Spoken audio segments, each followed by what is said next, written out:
Job chapter 38. And we had left off, I believe, at verse 23. We're studying, actually not Job. That's not what we're supposed to be. It's supposed to be Old Testament book by book. And we are in the Old Testament and wisdom literature, Job, Psalms, and Proverbs is what it's to be this week, Sunday and Wednesday. And I looked at the handout that we had, and it was a little bit of Job and a little bit of Psalms and a little bit of Proverbs. Have you ever been really hungry and someone had some of your favorite foods and it was just a bite, and you ate that bite and you're like, where's the rest of it? When that's all you're having right now. And then here's a little bit of this. And like you had just enough of a taste of something to just say that was really good, but there's not. So we didn't have enough time to deal with any of the three, really, and especially the time to split up between the three. So I thought I'm gonna use, since I'm the teacher, I'm gonna use the role of a teacher and say I'm gonna make a decision, and we're gonna study one of these three in more depth. And so that was Job.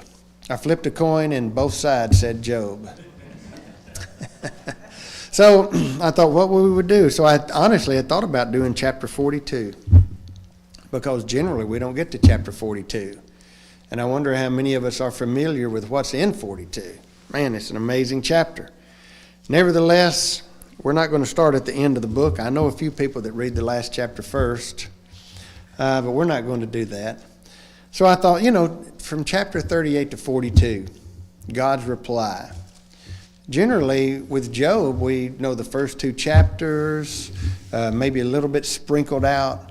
And if I were to ask what were some things that God said to Job, there are probably a couple of things that would stand out. What might stand out as far as God's reply to Job in the book of Job? Questions about the earth and the workings of the earth. Okay, so we dealt with some of that last week. But what would be maybe if we haven't dealt with anything, might be, this is generally what people would think about. God's mentioned this. I think I've caught everybody late in the middle of the week in an evening. Generally, it's the behemoth and the Leviathan.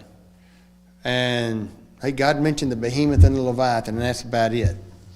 And whatever else God said, we don't really know, because there's not a lot of emphasis put on that. Where were you? So where were you, which is how we start out in chapter 38. So When I think of he answers and he just puts Job down, where were you when this happened? Where were you when I did this? Where were you when I did that? Yeah. How do you know this? And so his questions really are framed, Job, where were you? What knowledge do you have of it? Do you have the wisdom to do this? The wisdom even to answer the question. Job, if you do not have the knowledge and wisdom to answer the simplest things with regards to the earth on which you live, how are you going to stand face to face and demand an answer from me? Okay? In fact, go to chapter 31 for just a moment. I was just looking up a verse when I stepped up here. Job chapter 31, and look at verse 35. Oh, that one would hear me. Behold, my desire is. Now, what's Job's desire? That the Almighty would answer me. That's his desire. Well, he's about, what's the old saying? Be careful what you wish for. The Almighty is about to answer him. What we're going to do this evening is finish up chapter 38, and we will, and then jump into 41. Because chapter 41 of these four chapters, 38, 39, 40, and 41, 41 is really my favorite of the four. Because there God speaks of the Leviathan. And it's amazing. And there's one particular point with that chapter, and we'll talk about it. But let's look at verse 24, beginning Job chapter 38. And again, the basic things of the earth, Job, you do not understand these? Now let's notice how the chapter opens up, verse 1 and 2. Then the Lord answered Job out of the whirlwind and said, Who is he that darkeneth counsel by words without knowledge? Who is it that is speaking and they don't know what they're talking about? Have any of you ever spoken up and you didn't really know what you were talking about? Okay, that was Job. All right, so verse 24. By what way is the light departed which scattereth the east wind upon the earth? This is 23 through 26 is a picture, or through 25, no, through 26, 24 through 26 is a picture of a storm building up. By what way is the light parted which scattereth the east wind upon the earth? Who hath divided a watercourse for the overflowing of the waters, or a way for the lightning of thunder, to cause it to rain on the earth where no man is, on the wilderness wherein there is no man? All right, now, two things. Number one, we see this picture of a storm coming up. Job, who is it that caused all of these things to happen? Who is it that's behind all this? Job, is that you? Can you do these things? Can you call a storm to come up? Can you cause a storm to form? But then also look at verse 26. To cause it to rain on the earth where no man is. Job, who would cause it to rain on the earth where there is no man? Where there is no beast, perhaps even? Why would anyone water the ground where there's no benefit for it from any creature? Because it's God's creation and he's taking care of all of it. Who is it that does that, Job? I do. Wherein is no man. Now, in Matthew, let's just go to Matthew chapter 26 for just a moment. And I want us to notice some things. Matthew chapter 6, and let's start at verse 26. Behold the fowls of the air, they sow not, neither do they reap, nor gather into barns, yet their heavenly Father feedeth them. Are ye not much better than they? What about those fowls of the air that live where no man is? Who takes care of them? The same God that takes care of them where man is. Verse 27, which of you by taking thought can add 1 cubit unto his stature? And why take ye thought for raiment? Consider the lilies of the field, how they grow, they toil not, neither do they spin. And yet I say unto you that even Solomon in all his glory was not arrayed like one of these. Okay, back to Job. Job, who is it that takes care of the fowls of the air? Who takes care of the beasts of the field? Who takes care of the creatures of the earth? Who takes care of all the trees? Who takes care of the grass? Who takes care of the flowers? Even where there is no man in that wilderness. And why would anyone cause it to rain? And how is it that rain comes? Tell me, Job. If you can explain all of these things that take place on the earth where you live, then you can approach me and demand. 27, to satisfy the desolate and the waste ground, to cause the bud of the tender herb to spring forth. Hath the rain a father? Or who hath begotten the drops of dew? Out of whose womb came the ice and the hoary frost of heaven? Who hath gendered it? All right. Hath the rain a father? Who is it that, with whom has rain originated? From whom has rain come? And what about the frost? And what about the dew on the earth? Look at 30. The waters are hid as with a stone, and the face of the deep is frozen. Now, does anybody have a translation that reads differently? Mine says imprisoned. Imprisoned. The surface of the deep is imprisoned. Okay. What are we talking about here? The waters are hid as with a stone. Stones hiding the water?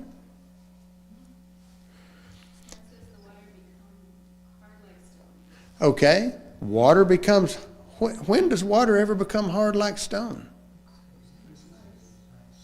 When it's ice. And the face of the deep is frozen. What are rocks that are actually ice? Icebergs. Icebergs. Now that tells me that this is post-flood. It's post-flood. Okay. Job, why are those icebergs there? And how did all that take place? Was that you, Job? Canst thou bind the sweet influence of Pleiades and loose the bands of Orion? Job, can you keep the constellations in their fixed order? When you look up at the stars of heaven, Job, how do they stay in their place? And why are they here at one particular time of the year and here another particular time of the year? But why are they always in their fixed place, Job? Canst thou bring forth Mazzaroth in his season, or canst thou guide Artacrus with his sons? Watch this. Knowest thou the ordinances or statutes of heaven? Canst thou set the dominion thereof over the earth? Job, you look at all of the bodies of the heavens. Who is it that has established the ordinances, the statutes, the laws that maintains the sun in its place and the moon in its place and all of the galaxies in their place and all of the stars in their place? Who has established the laws for that? Can you maintain these things, Job? Now, I have a question. If there are laws that maintain the galaxies, what does that mean? If there is a law, or if there are laws, there must be the lawmaker. The lawmaker. Job, are you the lawmaker? Verse 34, canst thou lift up thy voice to clouds, that abundance of waters may cover thee? All right, I want someone over here on this side to go to 1 Samuel 12:18. And someone over here to James 5:18. Okay? 1 Samuel 12:18 over here. James 5:18 over here, someone, whoever. And let's go 1 Samuel 12:18 first. So Samuel called to the Lord, and the Lord sent thunder and rain that day, and all the people greatly feared the Lord and sang. Canst thou lift up thy voice to the clouds, that abundance of waters may cover thee? When Samuel desired waters to cover him for rains to come down, who did he ask? All right, James chapter 5 and verse 18. Then he prayed again, and heaven gave rain, and the earth bore its fruit. Okay, speaking of Elijah, who did he call upon for rain? All right, now listen to Amos chapter 5 and verse 8. Seek him that maketh the seven stars in Orion, and turneth the shadow of death into the morning, and maketh the day dark with night, that calleth for the waters of the sea, and poureth them out upon the face of the earth. The Lord is his name. Job, can you call the waters to come down on you when you want water? Here's a question. Who does the Lord ask for water? Job, when you can call forth the rains, then you can call me forth. Verse 36 or 35. Canst thou send lightnings that they may go and say unto thee, here we are? Who hath put wisdom in the inward parts, or who hath given understanding to the heart? Who can number the clouds in wisdom? Who can number the clouds in wisdom? Job, how many clouds are there over the face of the earth? How many clouds are there at this instant? Okay, Job, now at this instant. All right, now, Job, at this instant. What happens to the clouds in the sky? There's a constant changing as they're evaporating, as the sun and the heat of the sun is on them. Job, how many now? How many now? How many now? Can you number the clouds of the heavens in wisdom? Or who can stay the bottles of heaven? Job, can you call down rain? I can't do that, Lord. Can you cause the rain not to come down, Job? When the dust groweth into hardness and the clods cleave fast together. Verse 39 and 40. Wilt thou hunt the prey for the lion, or feel the appetite of the young lions, when they couch in their dens and abide in the covert to lie in wait? Job, have you put into the lion the wisdom, the instinct to hunt? Job, do you provide for the beasts of the field? Do you provide for the king of beasts, Job? 41, who provideth for the raven his food? When his young ones cry unto God, they wander for lack of meat. Job, look out at all the creation. Look at all of the beasts of the field. Look at all of the cattle. Look at all the flocks and herds. Look at all the fowls of the air. All of those creeping things. Job, do you provide food and nourishment for any of these? Interesting. It says, who provides the rigorous prayer when it's young, cry to God. Yeah. Not to their mother, but to God. Yeah. So the whole point that's being made here is, Job, tell me even the basic fundamentals about the earth on which you live and the creatures which dwell on this earth with you, even the most basic fundamentals of these things. If you can do that, then you can stand face to face with me. And Job couldn't even answer the most basic. Let's look again at chapter 40, and then we're going to go to 42. Just briefly, chapter 40, verse 1. Moreover, the Lord answered Job and said, Shall he that contendeth with the Almighty instruct him? He that reproveth God, let him answer. Okay, Job, you said you wanted me to answer you, and you said after me you would go. I have just spoken. Now, Job, it's your turn. Then Job answered the Lord and said, Behold, I am vile. He's not saying I am sinful and wicked. He's saying in comparison to you, I am nothing. What shall I answer thee? I don't have an answer. Have you ever been in school? Think back now. Time when you were in school and the teacher asked you a question for something you were supposed to have read and prepared for that day, and you didn't read and prepare for it. And the question was asked, and you're like, I don't have an answer for that. That was Job. I don't have an answer for that. I will lay my hand upon my mouth. And so Job covers his mouth when Jehovah God says, Now, Job, you give me an answer. He then begins to speak of Behemoth. Then he comes to chapter 41, and that's where I want to spend the remainder of our class time here. And he speaks concerning the Leviathan. Now, here is the point of the chapter. Spoiler alert. Here's the point of the chapter. If no man is so strong as to stir up the Leviathan, why would any man, Job, stir up Jehovah God who created the Leviathan? What did the Hebrews writer say? It is a fearful thing. Job, do you really want to stir me up? All right, chapter 41, and this is just absolutely. Here's a question. Has there ever been a such thing as dragons? Has there ever been a such thing as fire-breathing dragons? Absolutely. How do you know that? Because of Job chapter 41. Job chapter 41. Because that's the description we're going. Now, this isn't a flying beast. This is a beast in the sea. But it's pictured as what we would know as a dragon nonetheless. And we're going to see it has that ability to expel fire. Okay? Chapter 41, verse 1. Canst thou draw out Leviathan? Now, some say, well, this is all highly figurative and this is poetic and, this creature did not really exist. Oh, now, what is God establishing here?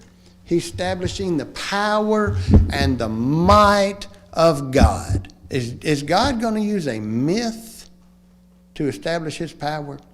And if what God is describing here, he's just making up as he goes, and Job has never seen this creature, or at the least is very aware of this creature, what does it mean to Job? If I want to try to describe how powerful I am, and I imagine as I'm speaking to you the Incredible Hulk, and you say, what are you talking about, the Incredible Hulk, man? I've never seen anything like that, because it doesn't exist. This exists. And we're going to see it. All right, verse 1. Canst thou draw Leviathan with a hook? Job, have you ever been fishing? When you went fishing, did you bait your hook for the Leviathan? Can you draw him out with a hook? Or his tongue with a cord which thou lettest down? Canst thou put a hook into his nose or bore his jaw through with a thorn? Whenever I was younger, let me get some water. When I was younger, me and my daddy, we used to do a lot of catfishing in ponds, farm ponds. And he had this rope that the tip of it was just metal, just a spike about that long, and just nylon, and the other end was a metal ring. And what we would do, we'd put a stake in the ground right on the bank next to the water, and we'd catch some catfish, and we'd just run it right through that catfish gills and run it right through that ring and just throw it in the water and just hang that ring right on that steak we'd put into the ground. Man, we could put a good number of catfish on there, and they were in some fresh water, and we took them out, and they were fresh fish when we got home. Job, can you put a hook in the water and draw out Leviathan? And when you draw him out, can you run a hook through his nose, or can you bore a hole in his jaw and just tie him up until you get ready to go home? Will he make many supplications unto thee? Will he speak soft words unto thee? Job, are you so fierce and so strong that the great Leviathan will seek after peace when he approaches you? Will he make a covenant with thee? Well, the weaker makes or seeks peace with the stronger. Will he seek a peaceful covenant with thee? Wilt thou take him for a servant forever? Job, will you domesticate him like you've done the horse? Will you domesticate him like you've done the camel or like the oxen? Will you domesticate him and use him for your benefit? Wilt thou play with him as with a bird? Will you make a pet out of him? Job, do you have a fish tank at your house and you catch a Leviathan and throw him in the fish tank? Or wilt thou bind him for thy maidens? Will you take him, put him on a leash, and walk him around the neighborhood and let everybody see the Leviathan that you've captured and domesticated? Will you let the maidens walk him around the neighborhood? Can you do that, Job? Shall your companions, shall your mates make a banquet of him? Job, are you going to catch him and just fillet him out and just have a great feast of the Leviathan? Shall they part him among the merchants? Are you going to take and quarter him up and then take it down to the markets and just sell him by the pound? Can you do that, Job? Canst thou fill his skin with barbed irons or his head with spears? Job, what tackle do you have? What weapons do you have that can pierce his skin? That can penetrate his armor? Now, verse 8 is probably my favorite verse. Maybe not the most important one in this chapter, but my favorite verse in this chapter.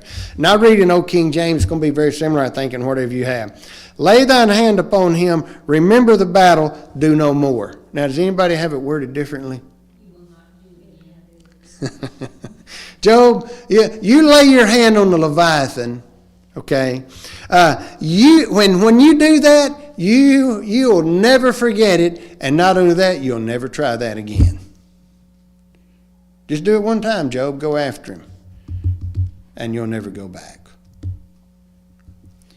Behold, the hope of him is vain. The hope of capturing the Leviathan, the hope of taking him out of his dwelling place is vain. It's not happening. Shall not one be cast down even at the sight of him? The very sight of him will cause the mightiest of man to change his mind.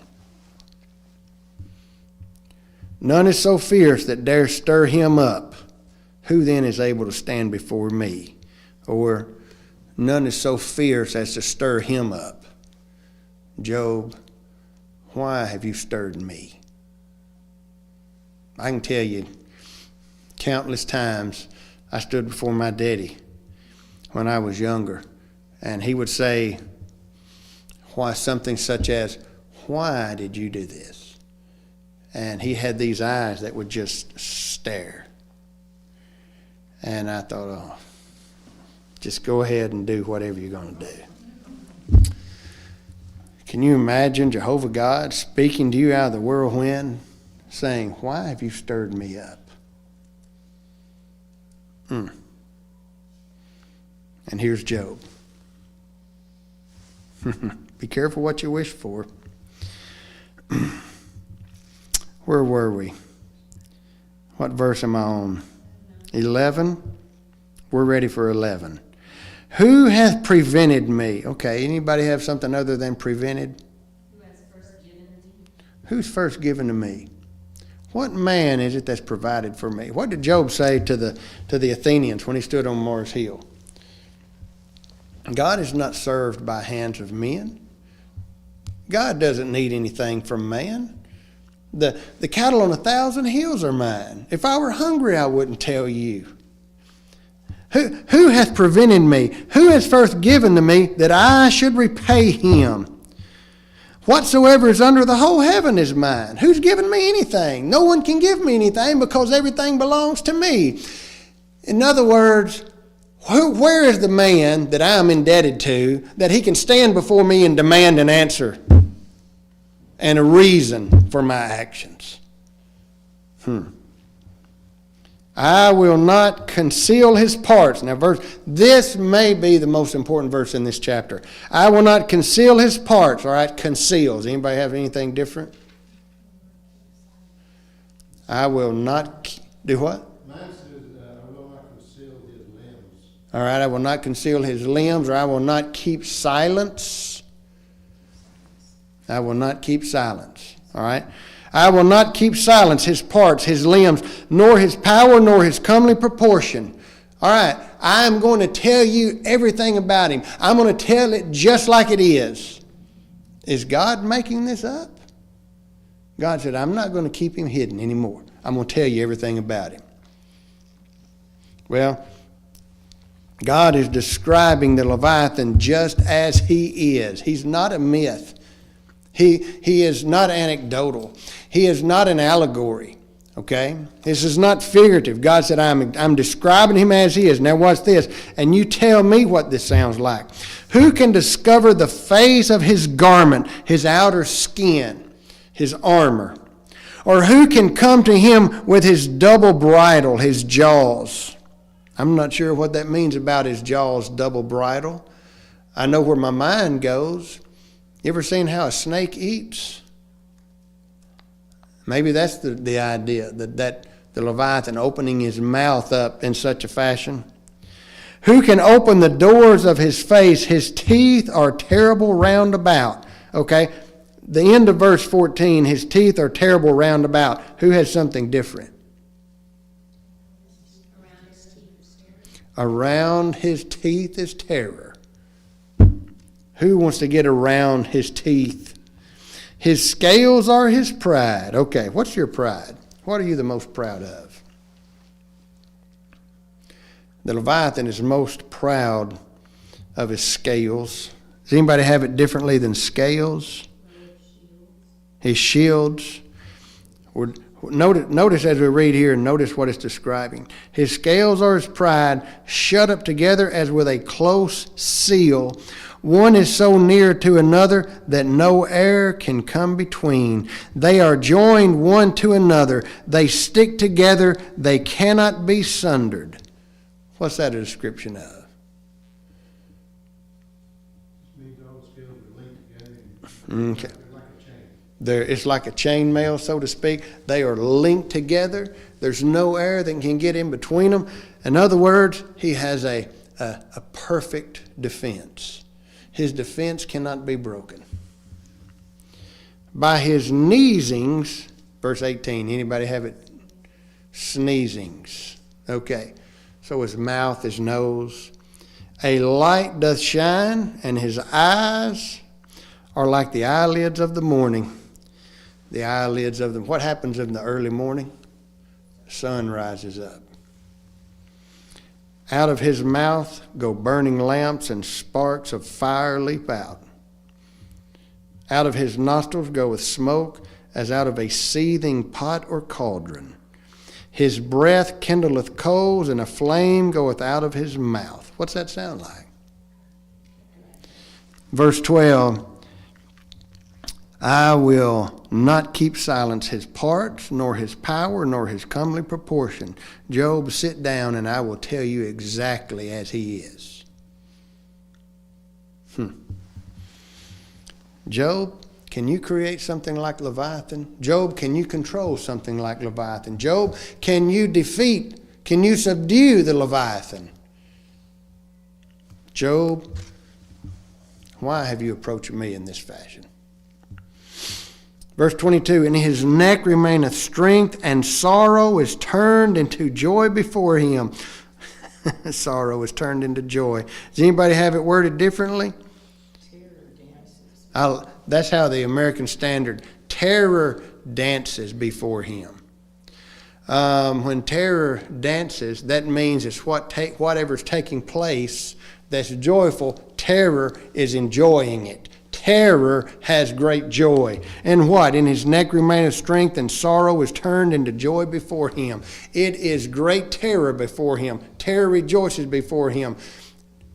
That's what's there, is terror. Job, can you stand before him? The flakes of his flesh are joined together. They are firm in themselves. They cannot be moved. His heart is as firm as a stone, yea, as hard as a piece of the nether millstone. Where is the Achilles heel in the Leviathan? He doesn't have one.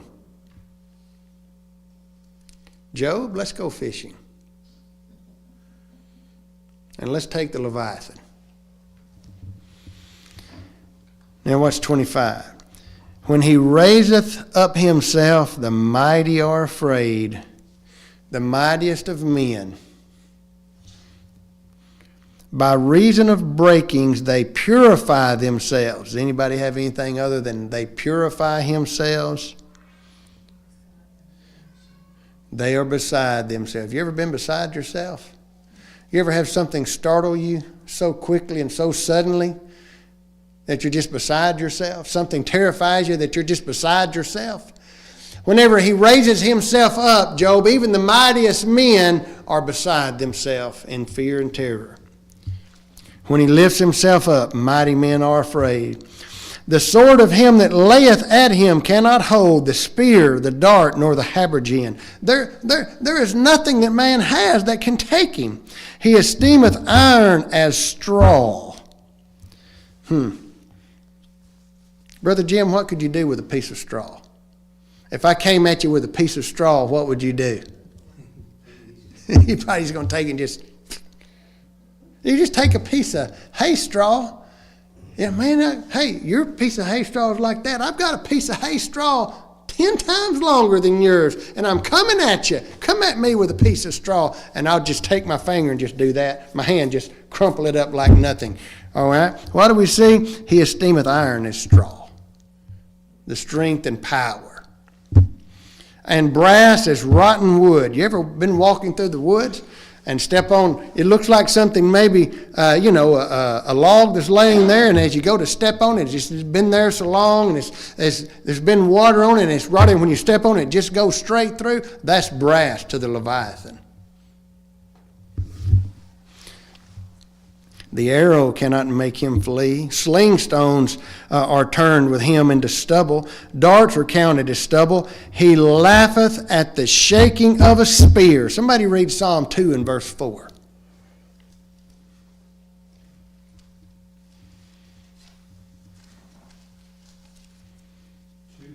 Yes, sir. He who sits in the heavens shall laugh, and God shall hold him in derision. Okay.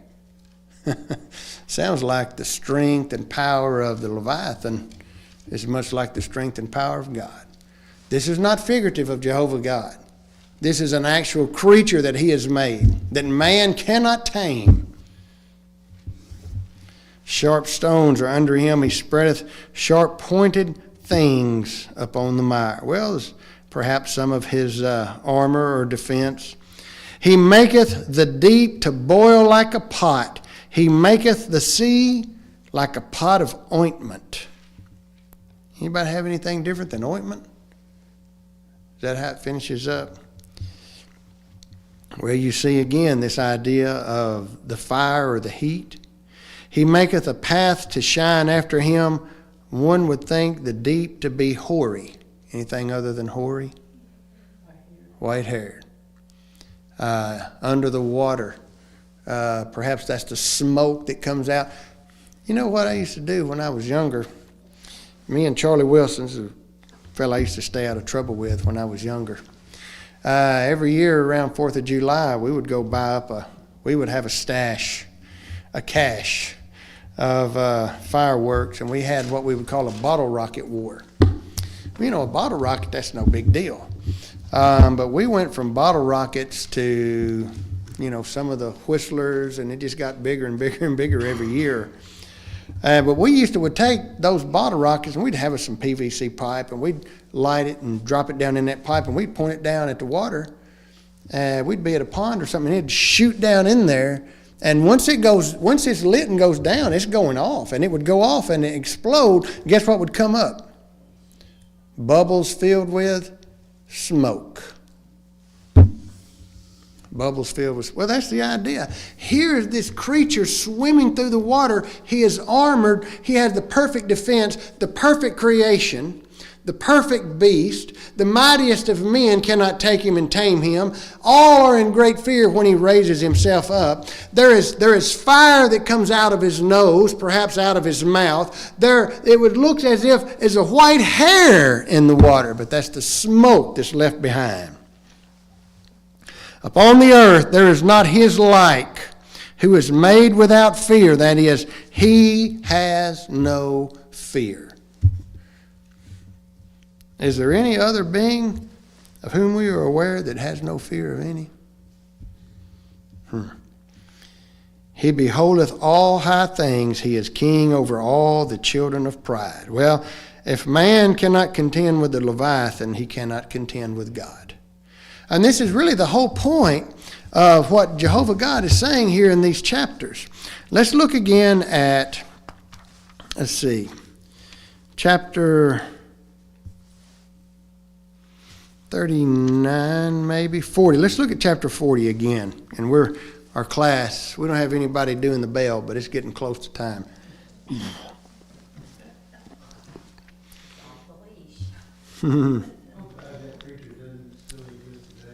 Yeah, well, that we've seen, right? Verse 9, hast thou an arm like God, or canst thou thunder with a voice like him? And this is the whole point.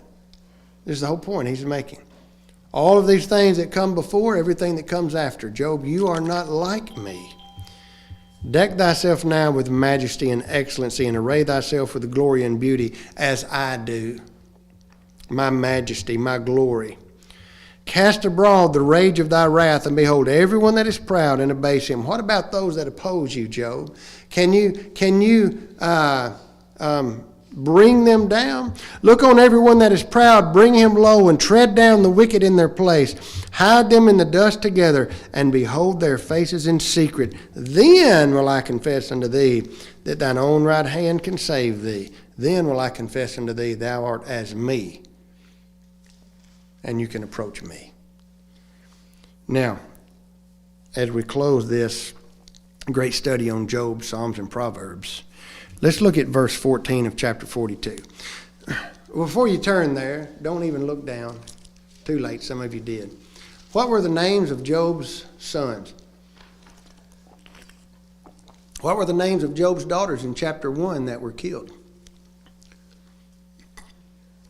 What were the names of Job's sons in chapter 42 that were born to him after he was destroyed and restored?